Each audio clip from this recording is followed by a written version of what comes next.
After an unfortunate turn of events, Dark and Darker, the medieval Tarkov, the most anticipated upcoming extraction looter, was just removed from Steam. And with new details coming in about why, it's not looking good for Iron Mace Games, or for the players that were hoping to hop in at the game's launch, which was supposed to happen in less than a month. Even though, as you're gonna see here with me, it appears to be a David and Goliath situation, where Goliath is just like a pissy toddler that's upset they're not getting their way. Hey, real quick, I'm also getting like this really weird vibe right now that many of you watching are still using like Google Chrome or Safari as your default browser. Am I right? If so, it is time for an upgrade. It is time for Opera GX. I'm so proud to announce them as the sponsor of today's video. Why? Because I personally use them every single day, especially when I stream. Using their GX profiles feature, if I'm live and don't want to show my private stuff, I pop over to the streaming profile. If your PC isn't running smoothly, or you just want your browser to use less resources while you game, put it on that potato profile. Or maybe you want to go with the rogue profile. That clears all your browsing data upon closing. Some of us need that, don't we?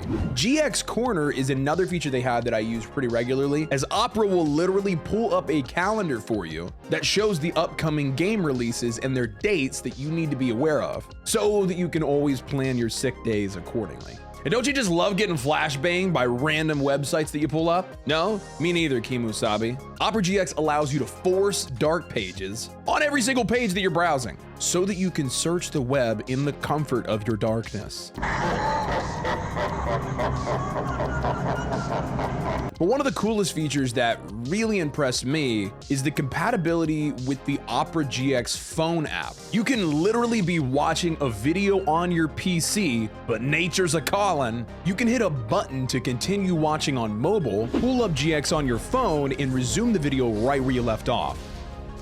Just so you know, this is what it's like taking a shit with kids.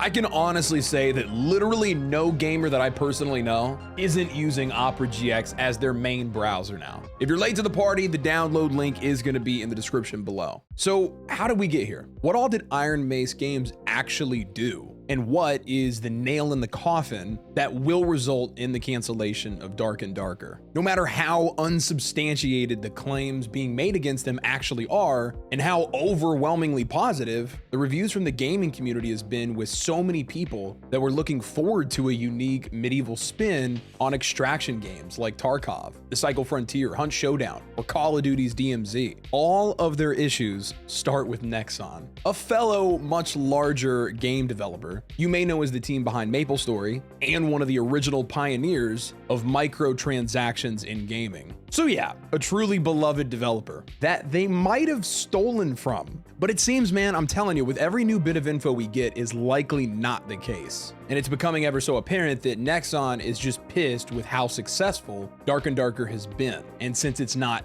their pie, if they can't have it, nobody can. So check this out. The story begins back in August last year, when a former NEXON dev was caught leaking thousands of files, including the source codes and builds, for a game with the working title of P3. Now, what's P3? This was a project that was being developed by NEXON that has long been canceled. But the kicker is, it's almost identical to Dark and Darker. And even worse, several of the Iron Mace devs were working for NEXON on that specific title while it was in development, and had suggested to teammates of the P3 project that they quit the company and work on a game similar to P3, citing outside investment sources and more. 2 months later, in October, Iron Mace was founded. Half of the 20-person P3 team quit NEXON and joined Iron Mace, including the developer that was originally caught and fired for leaking the files. And then the team began to work on Dark and Darker. NEXON lawyers say that Dark and Darker has striking similarities with the concept for P3 in major gameplay, rules, and arts, which could not have been made independently. And that as a result of the alleged theft, their own game couldn't see the light of day due to unethical actions from former colleagues. Now, most of this public info we're talking about here is from the NEXON side. What are the actual facts? Let's start with the dev that allegedly leaked thousands of files, including the source codes and builds for a game with the working title of P3, as well as utilize these files in Dark and Darker. So Iron Mace actually responded to this one over the weekend taken listing a spreadsheet showing where the files originated from. And they're from Unreal Engine. They're literally Unreal assets that Nexon does not have ownership of. They are open to the public assets that any dev team is welcome to use. Nexon has absolutely no claim over them. So that one's a bunch of BS. Additionally, the striking similarities between P3 and Dark and Darker with the gameplay, rules, and art, which Nexon says could not have been made independently, is also a heaping pile of horseshit for several reasons. Of course, there is going to be striking similarities to the Unreal assets that were used in P3 because they're the same damn assets that neither company has ownership of. The rules part is irrelevant. Once again, Nexon does not own the rights to an extraction game mode. Many games in this genre have striking similarities to the gameplay featured in D&D, including the grid stash system, trader system, the auction for players to trade items with other players. These are common aspects of any game in this genre.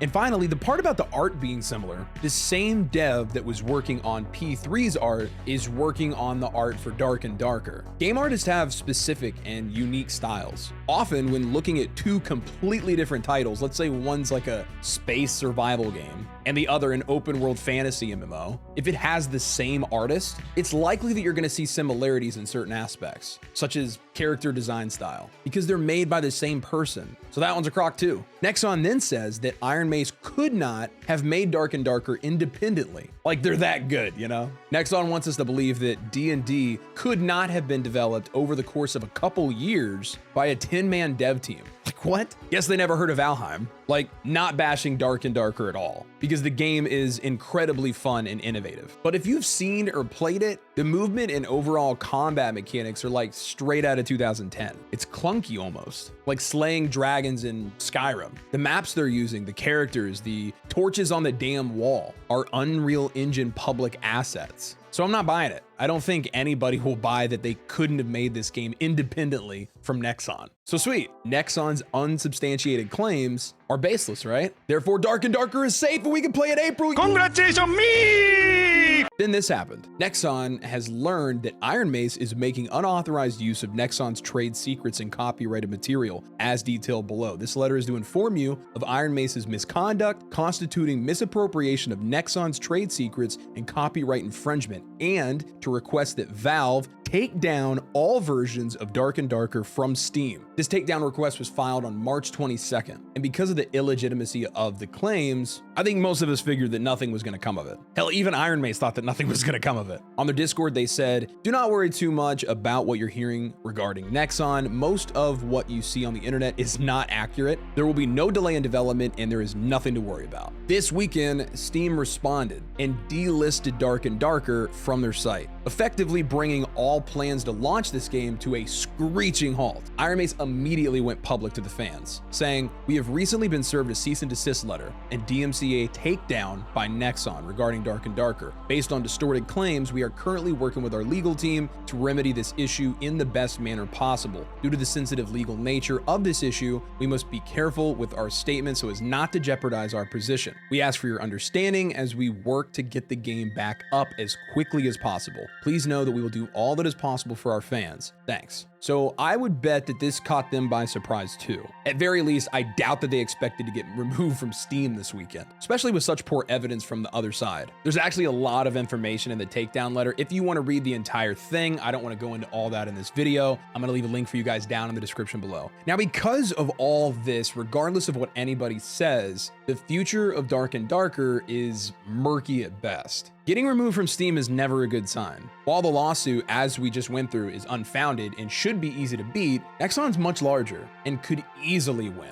They have millions to throw at this, and more importantly, the incentive to do so. The only true thing that Iron Mace is doing to them is making a game much better than the one that they were making. And a soulless, money-grabbing, microtransaction-friendly company like that will do whatever they legally can to do one of three things. Either prevent Dark and Darker from continuing any development, make an agreement to go in on the game together, more than likely ruining the game by adding some of their ideas that would benefit them like an overload of microtransactions, completely destroying the experience, or try to claim full digital property ownership of the title and its assets, forcing Iron Mace to finish the game entirely under their umbrella, or forfeit the rights so they can put their own devs on it. I hope none of these happen. If NEXON wins, I'd love to see like a GoFundMe or Kickstarter, I guess, to deal with the lawsuit and potentially change anything in the game that the courts deem as belonging to NEXON, and then let them cook, let them finish development. I think with such a large audience of dedicated players that have been waiting for a game like this and were addicted